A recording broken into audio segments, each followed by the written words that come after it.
जबलपुर शहर संस्कारधानी में स्थानीय नगरीय निकाय चुनाव की सरगर्मियां धीरे धीरे तेज हो रही हैं और दावेदार जनसंपर्क में भी जुटे हुए हैं। ऐसे में रेवा टीवी डिजिटल मीडिया ने संस्कारधानी में शहर के कलाकारों और साहित्य से जुड़े लोगों से बातचीत की और साथ ही उनकी नब्ज टटोलने की भी कोशिश की। इस मौके पर हमने ये जानने की कोशिश की कि पिछले कई सालों से जो सरकारें आती रही और जाती रही, लेकिन इन सरकारों ने कलाकारों के हक के लिए क्या किया, उनके विकास और उनके भविष्य के लिए क्या कुछ हुआ और क्या नहीं हुआ। कहने को तो जबलपुर शहर में बर्न कंपनी के पास एक हाट बाजार सरकार ने और प्रशासन ने बड़े ही तामझाम के साथ बनाया और कलाकारों को अपनी कला का प्रदर्शन करने के लिए वो हॉल मिलने वाला भी था, लेकिन अफसोस कि ये हॉल आज तक बंद पड़ा है और धूल खा रहा है। अब बात करते हैं करोड़ों की लागत से बने कल्चरल स्ट्रीट की। जी हाँ, आपने बिल्कुल ठीक समझा। भंवरताल उद्यान के ठीक पीछे अगर आप नजर डालेंगे तो कल्चरल स्ट्रीट आपको जरूर दिखेगा, जिसके लिए नगर निगम स्मार्ट सिटी ने पानी की तरह पैसा बहाया और करोड़ों की लागत से कल्चरल स्ट्रीट को बनाया। लेकिन आज यहाँ पर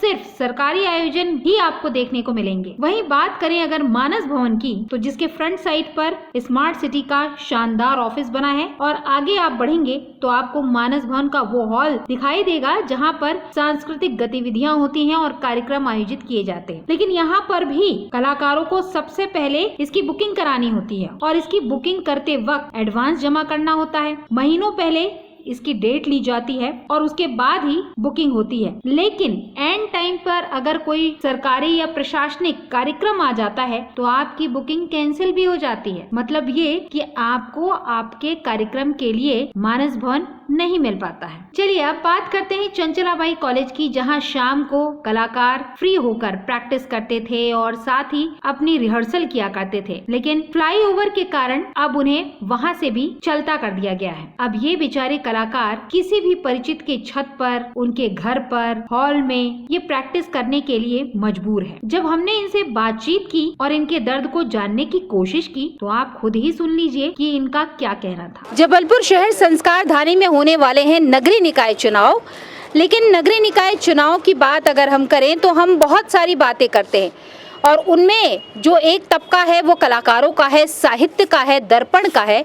वो साहित्य जो कि आपको रंगमंच के माध्यम से समाज का आईना दिखाते हैं। आज हम उन्हीं कलाकारों के बीच में हैं और जानना चाहते हैं कि जो सरकारें आई और चली गई उनके लिए क्या करके गई और आने वाले भविष्य में जो स्थानीय नगरीय निकाय चुनाव होने वाले हैं उनसे उनको क्या उम्मीदें हैं, वो नेता कैसा चाहती हैं, वो महापौर कैसा चाहती हैं, क्या कहेंगी आप। पिछले 15 सालों से बीजेपी की सरकार रही है। स्वाति गोडबोले जी खुद कला संस्कृति से बड़ी अटैच थी। आप लोगों को उनके कार्यकाल में क्या मिला? हम लोग देख रहे हैं तो हम लोग को घर पे करना पड़ता है, जो कि हम लोग को पूरी सुविधाएं नहीं मिलती है। जैसे कि हम लोग बॉडी का वर्कआउट भी नहीं कर पाते, जो कि हम लोग के लिए बहुत ज़रूरी है। बॉडी का वर्कआउट करना, हम लोग को लोगों से मिलना, मतलब हर चीज़ की ज़रूरत रहती है, बट यहाँ पे हम लोग नहीं कर पाते और हम लोग यहाँ पे सिर्फ 2 घंटे दे पाते। आप क्या कहेंगे? हम इतने सालों से चंचलाबाई में प्रैक्टिस कर रहे हैं। आज वहाँ पर भातखंडे शिफ्ट हो रहा है और ब्रिज भी बन रहा है। इन सब के चलते हमें बहुत ही ज़्यादा दिक्कत हो रही है। हमें बॉबी दादा के हमारे घर पे प्रैक्टिस करना पड़ रहा है। हम खुल के रियाज़ नहीं कर सकते, आवाज़ नहीं कर सकते, जबकि नाटक करने के लिए हमें ज़्यादातर खुलने की ज़रूरत होती है। हम एक बंधा महसूस करते हैं। हम लोग बस इतना चाहते हैं कि हम एक जगह दें जहाँ पे जो हम करना चाहते हैं हम बहुत अच्छा काम करते हैं। हम एक सोसाइटी को अच्छी चीज़ें बताते हैं जो ज़रूरी है हमारी सोसाइटी के लिए। तो हम चाहते हैं बस हम एक जगह प्रोवाइड कर दें जिसमें हम लोग अच्छे से सब चीज़ का रियाज़ कर सकें, बॉडी का, नाटक का, सब चीज़ कर सकें हम लोग। मुझे हमें सिर्फ एक जगह चाहिए। सोसाइटी में हमारे यहाँ जितने भी यंगस्टर हैं और हमें देख के वो बहुत ही ज़्यादा मोटिवेट होते हैं कि हम क्या करते हैं, क्या नहीं करते हैं। हम सोसाइटी को एक बहुत अच्छा मोटिवेशन फेस हैं हम, और हमको एक जगह चाहिए प्रैक्टिस के लिए और जल्द से जल्द हमको दिला दिया जाए तो कृपा होगी। इलेक्शन आ रहे हैं, हर पार्टी अपने एक अच्छे व्यक्तित्व को हमेशा खड़ा करती है और वो व्यक्तित्व अपनी एक अच्छी छवि चुनाव के पहले तक छोड़ता है। कई वादे करता है, कई सारी चीज़ें बोलता है, पर ये बातें समझ में नहीं आती। ये बातें क्यों सिर्फ चुनाव के पहले तक रह जाती हैं, चुनाव के बाद क्यों नहीं। हम सभी अपना काम तो करते हैं, हम वोट देते हैं, पर वोट के बाद, इलेक्शन के बाद हमारे आर्टिस्ट जिनको हम यूज़ करते हैं, मैं तो यही बोलूँगी यूज़ करते हैं नुक्कड़ नाटक में लोगों को जगाने में, तो क्या उन लोगों के लिए ज़रूरी नहीं है कि हम कुछ सुविधा मुहैया कराएं। गौरतलब है कि संस्कार धानी में कलाकारों की कमी नहीं है और साथ ही यहाँ के कलाकारों ने न सिर्फ जबलपुर शहर संस्कार धानी बल्कि मुंबई के बॉलीवुड में भी अपना नाम कमाया है और हमारे शहर के साथ साथ प्रदेश का भी नाम रोशन किया है। लेकिन फिर भी संस्कार धानी शहर के कलाकार आज भी प्रताड़ित है और उपेक्षित है, क्योंकि उनके पास अपना खुद का एक हॉल नहीं है जहाँ पर वो प्रैक्टिस कर सके। ये चाहते हैं कि आने वाले समय में कोई एक ऐसा जनप्रतिनिधि आए जो इनको समझे, इनके दर्द को समझे, इनकी कला को समझे और इनके कला को एक पारखी नजर से देखे। साहित्य पर बात करने के लिए जब हमने विवेचना के सेक्रेटरी हिमांशु राय जी से बात की तो उन्होंने साफ और सटीक शब्दों में अपने दर्द को बयां किया और साथ ही बताया कि क्या उन्हें आज तक मिला है और क्या नहीं मिला है, किस चीज की उन्हें उम्मीद है और क्या वो एक जनप्रतिनिधि से उम्मीद करते हैं। मध्य प्रदेश के संस्कृति विभाग द्वारा जबलपुर में निरंतर उत्सवों का आयोजन होता था। गोंडवाना उत्सव आज हर कोई याद करता है, जो सन 95 में आयोजित हुआ था और जिसमें जिला प्रशासन की भी महत्वपूर्ण भूमिका थी।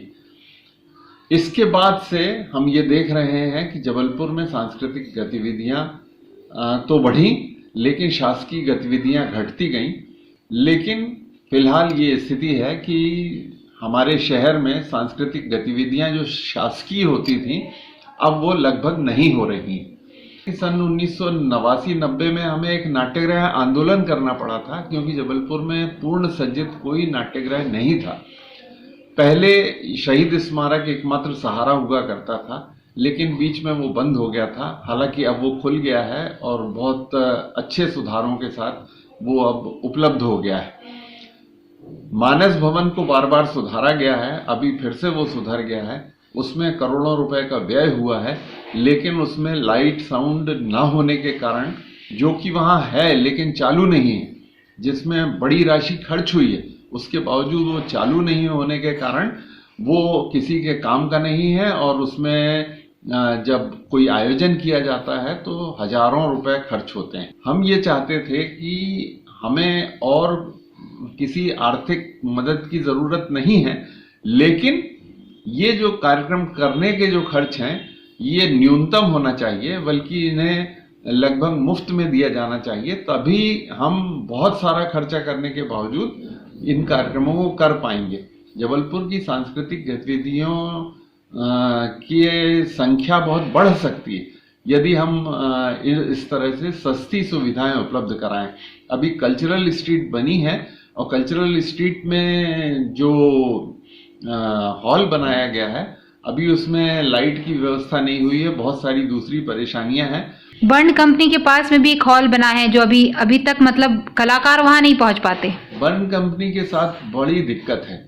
जिस समय वो उसको बनाने का तय हुआ था, हम लोगों ने जाके एक स्ट्रॉन्ग प्रोटेस्ट दर्ज किया था, घना प्रतिरोध दर्ज किया था कि उसको वहां नहीं बनाना चाहिए।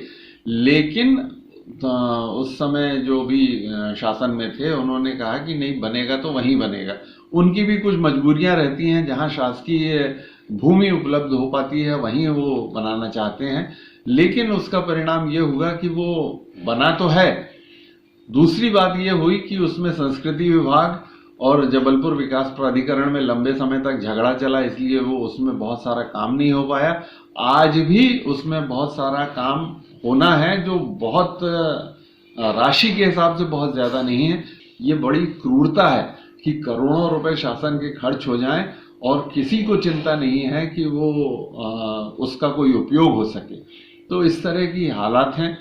जहां तक संस्थाओं की बात है, इस समय जबलपुर में बड़ी अच्छी स्थिति है कि काफ़ी संस्थाएं सक्रिय हैं और निरंतर अपने कार्यक्रम करती रहती हैं। ये कार्यक्रम और भी बढ़ सकते हैं यदि यहाँ पर ये सुविधाएं बढ़ जाएं। आने वाले स्थानीय निकाय चुनाव हैं और पिछले 15 साल की बानगी आपने देखी, बीजेपी की सरकार थी, उससे पहले कांग्रेसी थे और अब फिर से स्थानीय नगरीय निकाय चुनाव आ रहे हैं। तो आने वाले महापौर से क्या उम्मीदें हैं आपको कला के क्षेत्र में? हम लोगों ने बात भी की है जो महापौर प्रत्याशी हैं, और हम लोग भविष्य में जब चुनाव घोषित हो जाएंगे तब जो भी महापौर प्रत्याशी रहेंगे विभिन्न दलों के, हम उनसे जाकर ये आग्रह करेंगे कि वो शहर के पर्यावरण के बारे में, शहर के सांस्कृतिक स्वरूप के बारे में, इन सारी चीज़ों के बारे में, साहित्यिक मामलों पर अपने विचार बताएं, अपनी योजनाएं बताएं और ये बताएं कि वो जब चुनाव जीतेंगे, जब वो पद संभालेंगे तो वो शहर के लिए इन क्षेत्रों में साहित्यिक, सांस्कृतिक और पर्यावरण की दृष्टि से क्या करने वाले हैं, उनके दिमाग में कोई नक्शा है भी या नहीं है।